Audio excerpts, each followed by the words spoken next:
Es una lesión medular.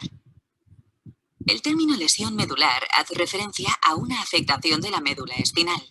Las causas pueden ser traumáticas, como un accidente de coche, o por una enfermedad, como cáncer o enfermedades degenerativas. Las consecuencias de la lesión medular van a depender de la gravedad de la lesión y de su localización en la médula espinal. Entre los síntomas destacan la pérdida completa o parcial de la sensibilidad o del control motor de las extremidades o de todo el cuerpo. También pueden verse afectadas las funciones intestinales y vesical, la tensión arterial, el ritmo cardíaco y la respiración. ¿Cuál es el papel de la fisioterapia en la lesión medular? Desde la fisioterapia se trata la lesión medular en todo su conjunto. Ayuda al paciente no solo a recuperar su movilidad, sino a realizar una rehabilitación funcional que integre a la persona en la sociedad y en el mundo laboral. Las actividades que se realizan en fisioterapia son mantener la movilidad articular, tanto en las zonas afectadas por la lesión como en las no lesionadas. Mantener y fortalecer la musculatura que no esté afectada por la lesión, así como mejorar la resistencia para que la persona tenga una buena calidad de vida. Mantener una correcta función respiratoria en los casos en que ésta esté afectada. Evitar lesiones secundarias como contracturas, tendinitis, problemas respiratorios. Reeducación de la marcha y utilización del exoesqueleto para ayudarles a caminar. ¿Cómo actuar? Si ves algún accidente, actúa correctamente para evitar daños mayores. Si está en el coche, no lo muevas a no ser que exista un peligro. Si tienes que moverlo o sacarlo del agua, hazlo siempre en bloque, tratando que la columna se mueva lo menos posible y principalmente la cabeza. Llama a los servicios de emergencia y no intentes trasladar tú a la persona, ya que eso podría agravar su lesión. Te recordamos que la prevención es siempre el mejor tratamiento.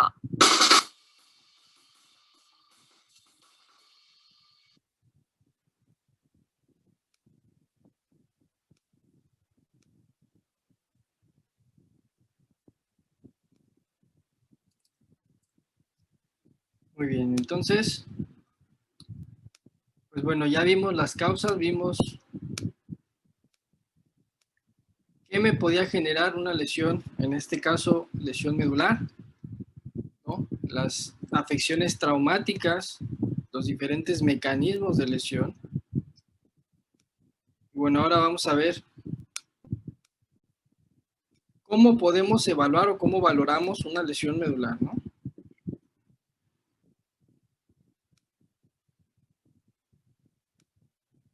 ¿Y qué hacemos nosotros en rehabilitación para tratar una lesión medular?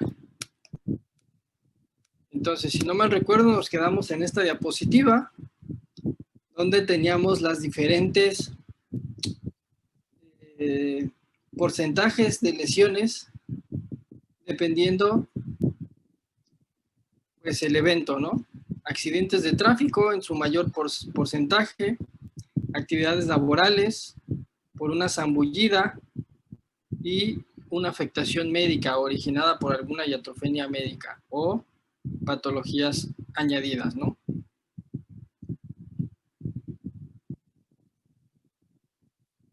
Las lesiones medulares las vamos a dividir en dos tipos. Vamos a tener las lesiones completas y vamos a tener las incompletas. Dentro de las lesiones completas vamos a tener tres diferentes nomenclaturas o como vamos a llamarle nosotros a la lesión, ¿no? Vamos a tener la paraplegia, donde solamente van a estar involucrados miembros inferiores o dos miembros, la tetraplegia o cuadriplegia, como también se le denomina, ¿no? Entonces va a depender del nivel de la lesión. Por arriba o en las zonas cervicales me va a generar una tetraplegia y por debajo de las zonas cervicales me va a generar una paraplegia.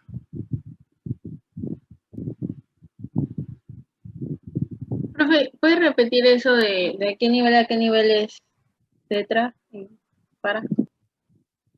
Sí, dependiendo lógicamente de, en este caso, cuando hay afectación del plexo braquial, que va a ser a nivel de la columna cervical principalmente, vamos a tener una tetraplegia.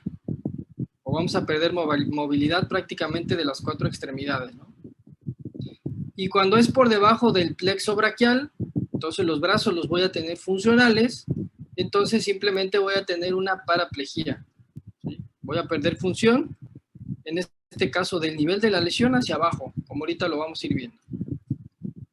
Sí, gracias.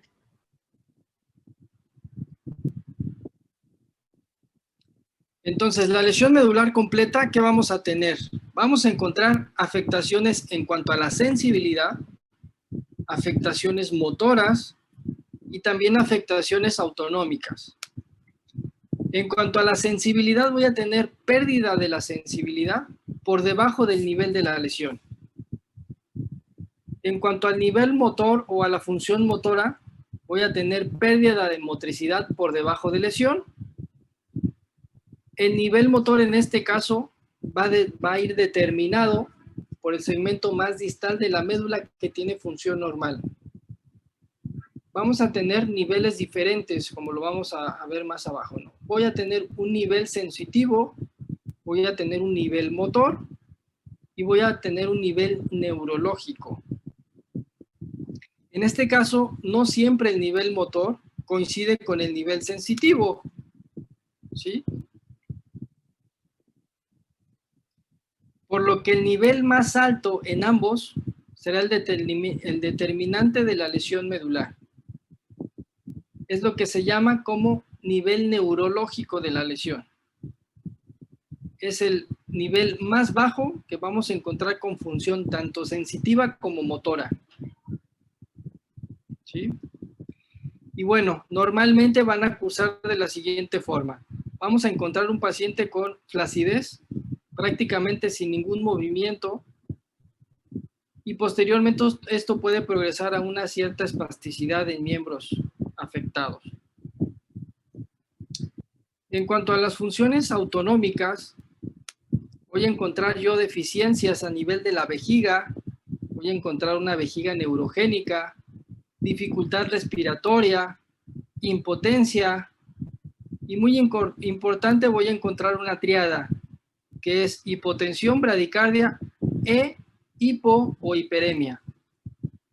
¿Por qué? Porque se me van a afectar prácticamente estos mecanismos de regulación de estos diferentes componentes, ¿no? De la presión arterial, de la frecuencia cardíaca o la termorregulación.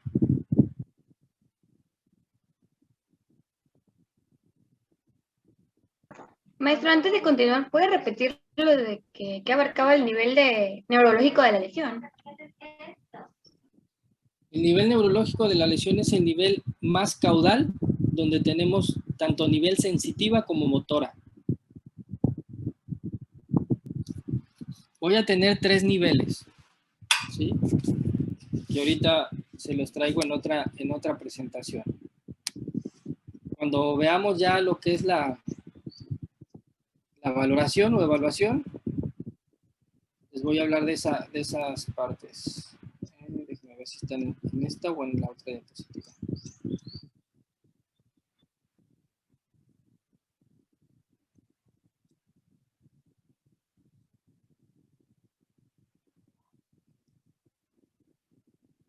No, creo que sí está en esta diapositiva. Sí, está en esta diapositiva. Ahí voy para allá.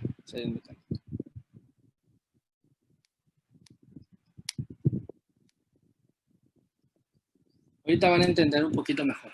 Bueno, entonces, cuando aquí tenemos diversas lesiones. Dependiendo del nivel de la lesión, vamos a tener lógicamente afectaciones funcionales residuales. Cuando tenemos una lesión a nivel de C4, me va a generar una tetraplejía, ¿sí? Vemos aquí el paciente como hay pérdida de funcionalidad prácticamente en todo el resto del cuerpo, ¿no? Por debajo del nivel de la lesión, C4. Cuando tenemos una lesión un poco más abajo, a nivel de C6, también me va a generar una tetraplejía, pero voy a tener movilidad en ciertos músculos de la cintura escapular, ¿no? Trapecios principalmente. Cuando tenemos una lesión por debajo, a nivel de T6, me va a generar una paraplegia, pero voy a poder tener movilidad en miembros superiores. Puedo controlar mis brazos, por lo cual esto es importantísimo para el paciente. ¿Por qué? Porque este paciente puede controlar y puede hacer uso y manejo de una silla de ruedas. Cuando tenemos una afectación a nivel de L1, me va a generar también una paraplegia, pero vemos como ya también tiene aquí control de tronco e inclusive algunos movimientos de cadera. Estos pacientes pueden deambular con el uso de alguna órtesis, ¿sí? Unas órtesis largas que se llaman, donde son unas varillas, prácticamente creo que, si no mal recuerdo, la clase pasada les puse un video de un lesionado medular que está caminando con estos aparatos largos, ¿no?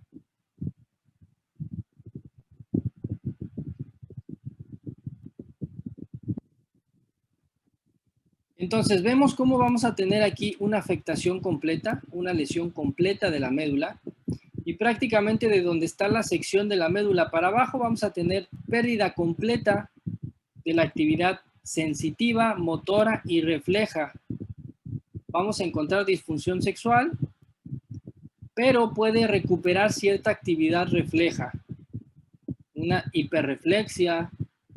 Vamos a encontrar ciertos factores, ¿no? A veces quedan algunas por ahí, algunas fibras nerviosas intactas, y son las que el paciente llega a tener sensibilidad.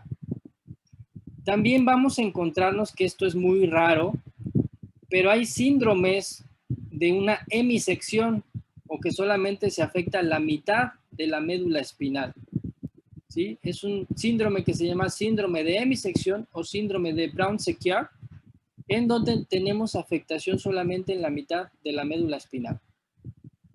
Entonces, en este caso vamos a tener esa pérdida de sensibilidad termodinámica y táctil superficial del lado contralateral y pérdida de la función motora, sensibilidad profunda y vibratoria y postural de ese mismo lado donde sufrió la lesión, o del lado ipsilateral. ¿Sí? Este es un síndrome que se llama síndrome de Brown-Séquard, cuando solamente hay una afectación en una hemimédula, ¿no? Y esto es lo de los niveles de sensibilidad que me preguntaban. Entonces, yo voy a tener diferentes tipos de afectaciones, ¿sí? Esto que ven en verde es la pérdida completa de sensibilidad, pero no siempre vamos a tener a veces una pérdida de todas las funciones sensitivas. Puede ser que nosotros tengamos, a lo mejor en alguna región, pérdida completa, pero por debajo puede ser que tengamos una disminución solamente en cuanto al tacto, la vibración, la propiocepción, pero conserva una sensibilidad termoalgésica, por ejemplo, o que tengamos disminución de la sensibilidad del otro lado, termoalgésica, pero se mantiene el tacto, la vibración y la propiocepción. Entonces, no forzosamente quiere decir que tengamos una pérdida de sensibilidad total. Puede ser que tenga conservadas algunas, ¿no? Puede ser que tenga pérdida de sensibilidad al tacto, pero detecte cambios de temperatura, ¿no?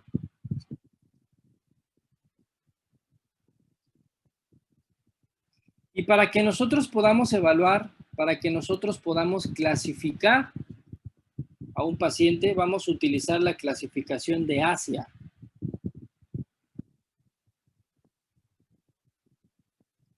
La clasificación de Asia me va a describir la exploración sensitiva y de fuerza o muscular en distintos niveles. Ya sabemos, esto va a ser fundamentalmente derivado de los dermatomas y los miotomas.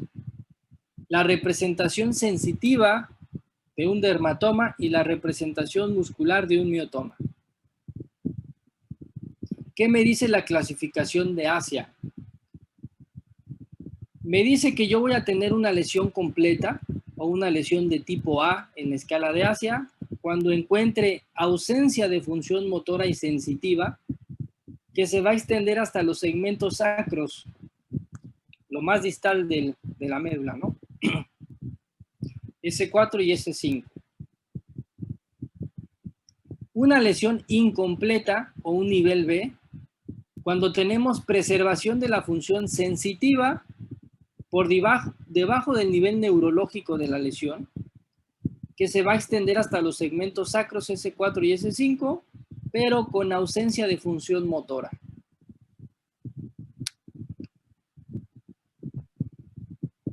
Lesión incompleta de tipo C en la escala de Asia, cuando tenemos una preservación de la función motora por debajo del nivel neurológico y más de la mitad de los músculos clave por debajo del nivel del neurológico tienen un balance muscular menor a 3. Quiere decir que sí tengo movimiento, pero no tengo una suficiente fuerza muscular. Voy a tener una paraparesia, ¿sí? O hemiparesia, o no sé. Pero voy a tener una paresia, ¿no? Que es debilidad. Una lesión incompleta o un nivel D es donde vamos a tener nosotros preservación de la función motora por debajo del nivel neurológico y más de la mitad de los músculos clave por debajo del nivel neurológico van a tener un balance muscular de más de 3 en la escala de Daniels, ¿no? Quiere decir que voy a tener fuerza muscular suficiente para poder ejecutar algún movimiento. Y una clasificación E en la escala de Asia corresponde a la que todos nosotros tenemos, ¿no? Función sensitiva y motora normal. Una médula espinal sana, una médula espinal normal que no tiene ninguna afección.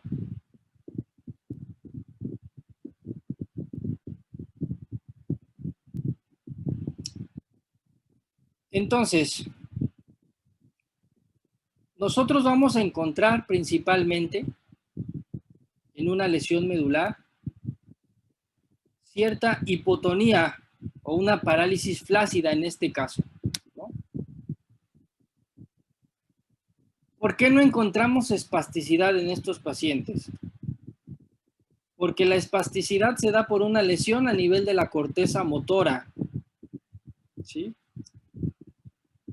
A nivel del sistema nervioso central, pero a nivel de donde se origina ese movimiento. Normalmente la parálisis espástica es precedida por inhibiciones procedentes del tallo encefálico. Entonces, si nosotros tenemos una lesión por debajo del tallo encefálico, vamos a encontrar en este caso una parálisis flácida, donde vamos a tener el daño precisamente en las vías excitomotoras, daño del lado de la corteza, daño en la parte superior de la médula que me genera cuadriplejía o daño en la parte inferior de la médula que me genera paraplejía. Entonces la afectación de una lesión medular me va a generar una parálisis flácida, ¿sí?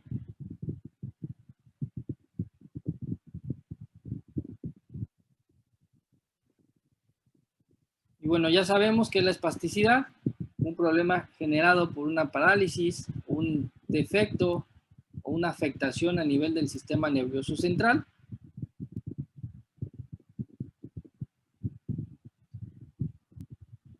Bueno, esta es la explicación de las vías.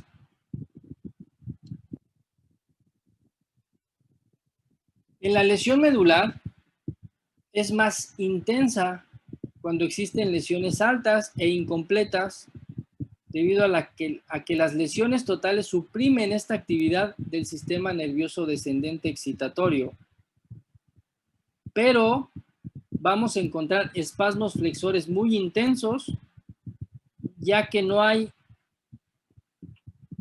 una vía inhibitoria, principalmente la vía dorsal y medial, retículo espinal, que me va a ocasionar la aparición de una paraplejía en flexión.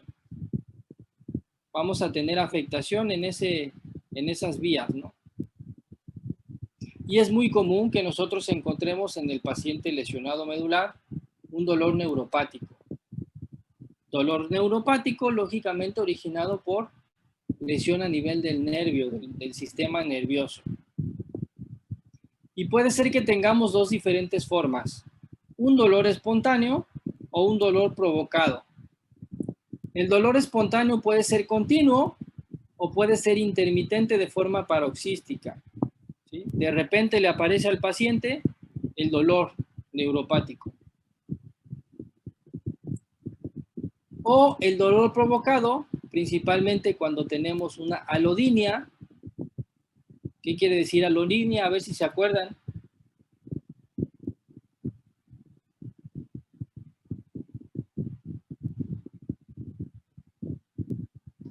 El dolor que no debería causar dolor, ¿no? Un estímulo que en condiciones normales no me debería de generar dolor. Ándele. Lo mismo, pero con otras palabras, ¿no? Y tenemos una hiperalgesia. Quiere decir que tenemos aumentados esos estímulos sensitivos, ¿no? Con cualquier estímulo nos genera un dolor de forma importante. Y esto puede ser por alguna causa mecánica o térmica, ¿no? Es muy frecuente que estos pacientes, con los cambios de temperatura, principalmente el frío, tengan un dolor importante o les duela mucho, ¿no? Y bueno, pues aquí va a depender de la escala que ustedes utilicen para valorar el dolor, ¿no? También es muy importante valorar no solamente el nivel de la lesión que me va a generar la escala de Asia, que ahorita, si nos da tiempo, también vemos esa parte, sino también es importante valorar o darle una calificación al dolor en este caso. Subjetiva, pero bueno, darle una calificación. También nos vamos a encontrar con disreflexia autonómica. Si ustedes se acuerdan cuando les hablé un poquito acerca de las partes de la médula y qué se iba a afectar, no solamente se va a afectar la sensibilidad y la parte motora, sino también va a tener afectación el sistema autonómico, simpático y parasimpático. Una disreflexia autonómica es una situación que puede poner en peligro la vida y se puede considerar una emergencia médica. Esta va a afectar principalmente a personas con lesiones en un nivel de T5 o superiores. Por encima de T5 voy a encontrar estos riesgos de una disreflexia autonómica. Esto requiere de una acción rápida, ya que puede llegar a producir un accidente cerebrovascular. Esto es muy importante que lo conozcamos, ya que muchos desconocen esta situación y pues es importante que las personas que puedan tener esta disreflexia autonómica aprendan cómo evitarla. ¿En qué consiste esta disreflexia autonómica?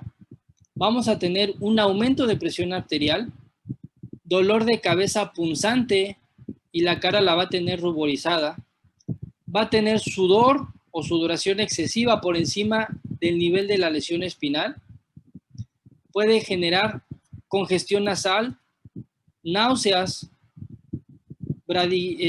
pulso lento, menos de 60 latidos por minuto, y vamos a encontrar principalmente esta piel de gallina por debajo del nivel de la lesión, ¿no?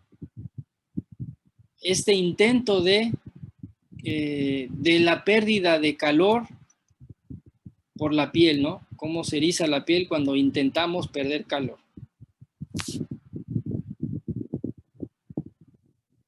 ¿Y esto por qué está provocado o qué me puede provocar a mí una disreflexia autonómica?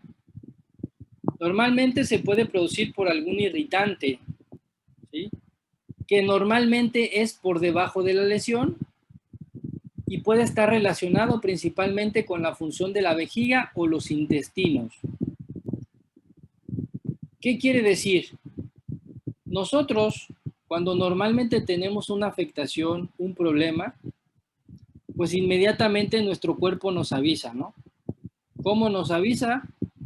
Pues con dolor, nos duele el estómago, tenemos cólicos, Un paciente que tiene una afectación, principalmente que tiene esta pérdida de sensibilidad, no va a sentir. Entonces puede tener un problema y no lo llega a sentir. No siente ningún dolor, no siente nada. Pero sí vamos a encontrar estos cambios que son vegetativos, son respuestas del cuerpo, ¿no? Vamos a encontrar el paciente con presión alta o le va a subir la presión, va a tener dolor de cabeza, va a tener sudoración, va a tener este pulso lento, esa piel de gallina. Quiere decir que este paciente está teniendo una disreflexia autonómica. Puede tener algún problema que no se ha detectado, ¿sí? ¿Qué causas más comunes podemos encontrar que me generen este tipo de problema? Cuando tengamos alguna irritación en la pared de la vejiga o alguna infección urinaria, que es muy común en estos pacientes, pero pues lógicamente ellos pues no van a sentir ningún ardor ni nada cuando hacen del baño, ¿no? Inclusive muchos ni siquiera pueden tener una micción voluntaria. Muchos de ellos van a tener sondas. Entonces, por el simple hecho de tener una sonda, son más propensos a tener infecciones del tracto urinario. ¿Y cómo se detecta? Pues puede ser que llegue a generar una disreflexia autonómica, ¿no? Cuando ya tenemos una infección importante. Si es que este paciente no se está sometiendo a estudios de laboratorio de forma constante. O cuando ese catéter se le bloquea, se le tapa, pues lógicamente va a tener una acumulación de orina en la vejiga y entonces vamos a tener estos síntomas vegetativos, ¿no?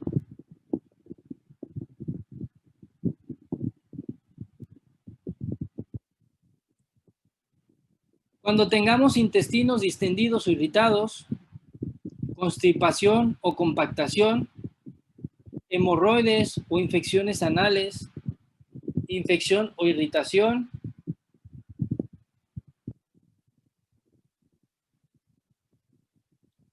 escaras por decúbito, uñas de los pies encarnadas, quemaduras, inclusive por el sol, ropa apretada o restrictiva.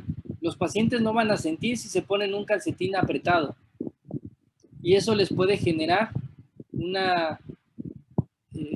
puede comprometer su circulación sanguínea y lógicamente pues va a tener el paciente ahí afectaciones, ¿no? Tratándose de una mujer, dolores menstruales, ella no va a tener dolor, pero sí va a tener estos cambios, esta sudoración, este aumento de presión arterial, etcétera. Una paciente que entre en trabajo de parto y parto, que tenga alguna condición abdominal que le genere este tipo de problema, úlcera gástrica, colitis, peritonitis, o que se llegue a fracturar, ¿no? El paciente puede estar fracturado y no sentirlo. Anda en su silla de ruedas, de repente se cae, se fractura, pues él no siente nada, ¿no? Entonces, vuelve a subir a su silla y sigue avanzando. Entonces, ojo, hay que tener presente estos signos y síntomas para saber o determinar si este paciente pueda tener una disreflexia autonómica.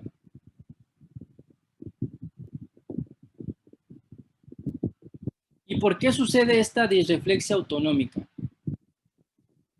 Pues principalmente el cerebro, lógicamente, va a enviar señales para disminuir la presión arterial, ¿sí? Pero estas señales, pues lógicamente van a estar bloqueadas en el punto de la lesión. No va a pasar esa información del cerebro, no va a llegar al sitio donde tiene que llegar. En consecuencia, vamos a tener síntomas como sudoración y dolor de cabeza intenso. ¿Sí? Las señales nerviosas que bloquean en este caso el punto de la lesión, los vasos sanguíneos van a contraerse y hacen que aumente la presión arterial. También vamos a tener un incremento en la irritación por debajo del punto de la lesión, como la vejiga demasiado llena, Esta, a pesar de que envíe la información de que necesitamos el reflejo de micción o tenemos que ir al baño, las ganas que nosotros nos dan cuando tenemos una vejiga llena, pues son esas ganas de orinar, ¿no? Entonces ellos van a tener la vejiga llena, van a tratar de mandar la información, o su vejiga va a tratar de mandar la información, pero esa información no va a subir, no va a haber conexión, ¿no? Y esto, pues entonces le va a generar todos los problemas que ya les dije, porque no hay paso de información en el nivel de la lesión.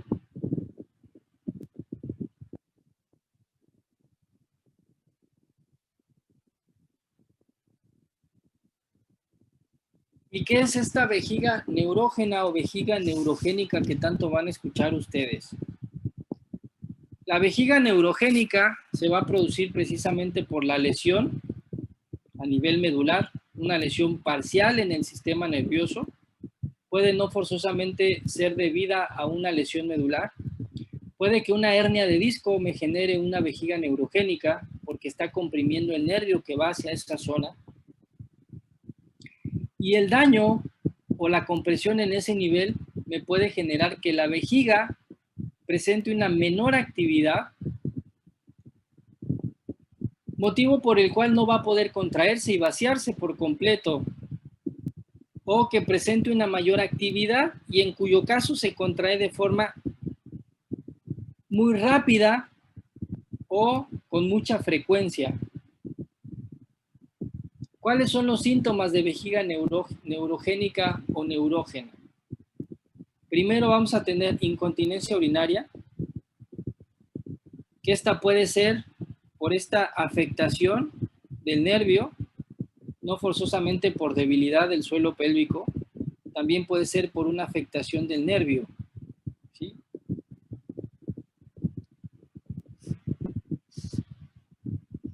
Y esto se da precisamente por el descenso del funcionamiento de los mecanismos de control del cuello de la vejiga, del esfínter muscular externo de la uretra o de ambos.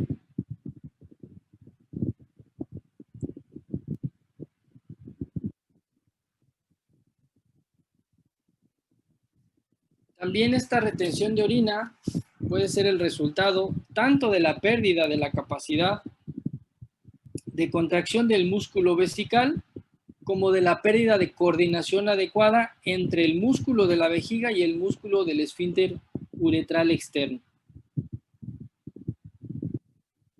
También puede ocurrir que se presente un retorno de forma normal de la orina desde la vejiga hacia los riñones, que es conocido como un reflujo vesículo-uretral,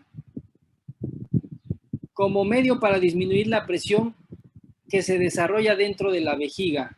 Entonces, es un líquido y el líquido va a buscar, lógicamente, hacia dónde ir, ¿no? Hacia dónde migrar. Y normalmente tiende a regresar al riñón. Y esto es muy importante que debemos de prestar atención principalmente en las infecciones del tracto urinario, ¿sí? Ya que esto puede poner en riesgo al paciente de una infección no solo de vías urinarias, sino inclusive del riñón por este retorno. Y pues lógicamente puede complicar o afectar directamente a su riñón. ¿Sí? Entonces, como ven, los pacientes con lesión medular tienen muchas complicaciones, no solamente en función motora o sensitiva, sino también tienen afectaciones a nivel intestinal, ¿no? Afectaciones renales, afectaciones del tracto gastrointestinal, ¿sí? Normalmente son pacientes muy estreñidos, que en muchas ocasiones no van a controlar esfínteres, van a necesitar uso de pañal, van a necesitar uso de su sonda para poder vaciar su vejiga.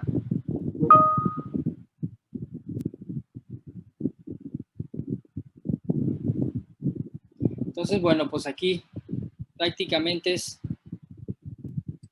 cómo son o de dónde van los nervios, ¿no? Hacia la vejiga. ¿Qué nervios me van a controlar ciertas funciones a nivel vesical, ¿no? El nervio hipogástrico me va a controlar el esfínter interno. El nervio pudendo me va a controlar el esfínter externo de la vejiga y también el esfínter anal. Y el nervio pélvico me va a controlar la contracción de esa vejiga. ¿Sí?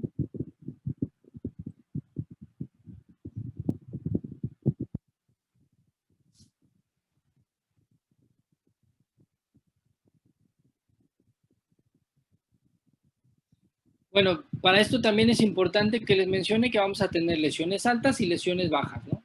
Dependiendo del nivel de la lesión. Las lesiones altas me van a afectar ciertas cosas a nivel de la micción y lesiones bajas me van a afectar pues, otras cosas, ¿no? Principalmente los esfínteres.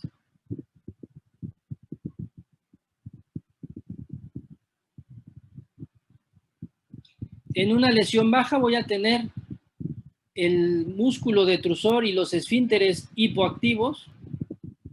Prácticamente se van a contraer de forma muy limitada. No van a tener esa fuerza para poder contraer y voy a tener escape de orina. Y en lesiones altas voy a encontrar, al contrario, un detrusor hiperrefléxico y una uretra hiperactiva.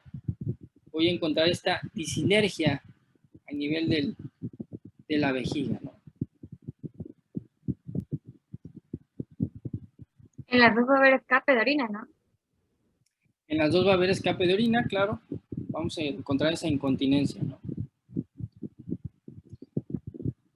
¿Cómo se hace el tratamiento de la incontinencia urinaria? Perdón, dime, David. También puede ser también por las infecciones urinarias, también por lo que escuché en la cuestión de las patologías del urinarias. No, claro, aparte es muy propenso o van a ser muy propensos a infecciones de vías urinarias. Sí, claro. Se puede provocar también una infección debido por fármacos. En este caso es más bien por la sonda. Cuando no tienen una adecuada limpieza, una adecuada asepsia de su sonda, por eso es que generan tantas infecciones recurrentes. Estos pacientes prácticamente van a vivir con la sonda. Entonces ellos tienen que aprender a cambiársela, a hacer una asepsia, una limpieza de su sonda. Cuando no le dan una adecuada limpieza, pues eso genera que se acumulen bacterias, que se acumulen virus en la zona y que les pueda llegar a generar la infección, ¿no? Ah, ok, profe. Gracias. Sí. Entonces, ¿cómo se hace el tratamiento de la incontinencia urinaria de origen neurogénico? Pues vamos a tener primero una incompetencia a nivel del esfínter de forma neurogénica, donde hay que hacer una modificación de la conducta, hay que procurar hacer una micción programada, ¿no? Determinar más o menos en qué horarios y qué cantidad de agua estoy tomando o está tomando el paciente para programar la micción. Utilizar catéteres colectores de forma externa, las sondas. Como tratamiento médico se le ponen inyecciones periuretrales o se le puede poner un esfínter de forma artificial o otro tipo de aditamentos de uso médico para tratar este tipo de afecciones, ¿no? Cuando la afección está generada o ocasionada por el músculo detrusor, cuando es hipoactivo, cuando casi no se contrae, entonces podríamos ayudarnos con una maniobra de Valsalva, ¿sí? Que el paciente haga esa maniobra de Valsalva para tratar de hacer una micción de forma voluntaria. O hacer un cateterismo vesical de forma intermitente. ¿Para qué? Para tratar de estimular este músculo detrusor, ¿no? ¿Cómo es el cateterismo vesical intermitente? Se le pinza la sonda y se espera que se llene la vejiga. O se le pueden generar algunos fármacos, ¿no? Como bloqueantes de tipo adrenérgico. Y cuando hay una vejiga de baja acomodación, como le llaman, pueden utilizar principalmente fármacos como estos bloqueantes, también un cateterismo de forma intermitente o una ampliación o sustitución vesical. Los sondajes intermitentes y los fármacos cambian y mejoran de forma constante, adaptándose a las necesidades del paciente. Esto se tiene que ir cambiando, se tiene que ir modificando dependiendo la evolución del paciente, ¿no? Si es que tiene o no tiene evolución. Porque muchos no van a tener evolución y pues van a disponer de una sonda todo el tiempo, ¿no? Entonces, bueno, ahí vemos diferentes aditamentos que se ocupan, ¿no? Las sondas, algunos materiales o inyecciones que también se le pueden poner al paciente y demás, ¿no? ¿Qué efectos secundarios podemos encontrar entonces en la lesión medular?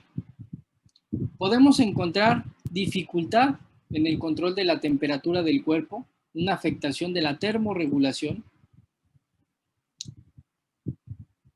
También podemos encontrar dificultad o incontinencia,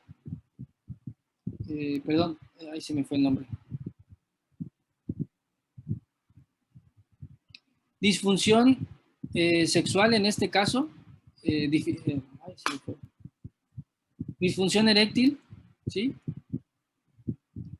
En este caso se utilizan fármacos para tratar de ayudar a generar una erección de forma funcional en hombres y lubricantes para las mujeres, ¿no? Porque también lógicamente van a tener este problema de lubricación a nivel vaginal, ¿no? Entonces se utiliza el uso de lubricantes para evitar las coitalgias, ¿no? O el dolor al momento del coito. También es importante reeducar el control de los esfínteres de ser posible, las rigideces articulares por un mal posicionamiento y principalmente las úlceras por decúbito. ¿Por qué? Porque los pacientes normalmente se la van a pasar la mayor parte del tiempo en una silla, la silla de ruedas, o en cama, dependiendo si es paraplegia, cuadraplegia, y es muy importante que hagamos cambio de posición. ¿Por qué? Porque los pacientes no se pueden mover, ¿no? Ellos no pueden cambiar su posición. Entonces nosotros tenemos que modificar y cambiarles la postura a estos pacientes.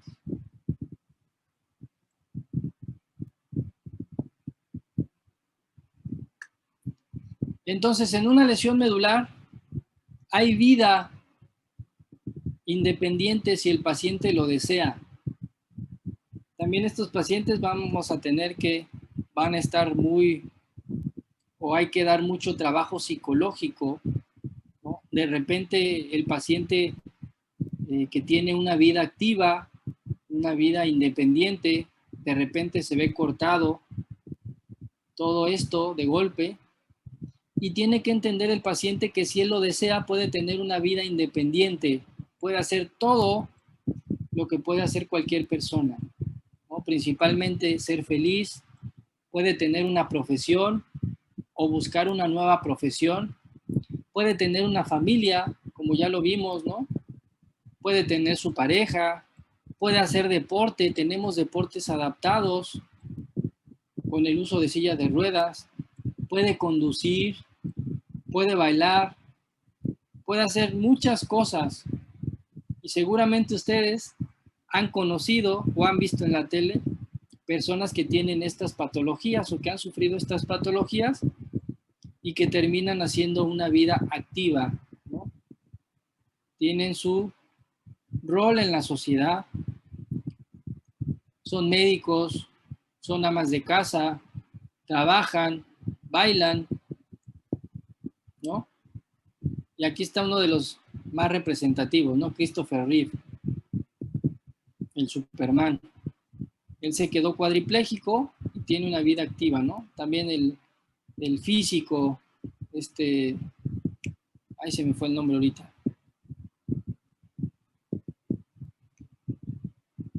¿Cómo se llama? Murió, ¿no? Se acaba de morir. ¿Eh? Hawkins. Ay, no te escuché. Hawkins. Exactamente, ¿no? Entonces él hacía todas sus actividades normales, utilizaba una silla adaptada a través de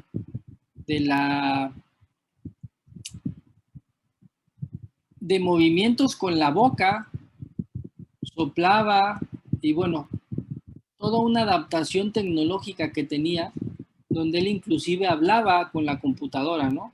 Se podía mover o podía mover él su silla de ruedas, podía desplazarse, podía comunicarse, podía escribir en la computadora, ¿sí? Y hacía toda su vida de forma normal. Entonces, la rehabilitación en este caso no va encaminada a recuperar la función, porque muchas veces no vamos a recuperar la función, no vamos a hacer caminar nuevamente a estos pacientes. Pero ¿qué sí podemos hacer? Podemos devolverles su independencia. Podemos enseñarles cómo usar su silla de ruedas, cómo valerse por sí mismos, cómo buscar un nuevo empleo, ¿no? Potencializar todas las capacidades residuales que le quedaron a estos pacientes para que tengamos un paciente totalmente independiente, ¿no?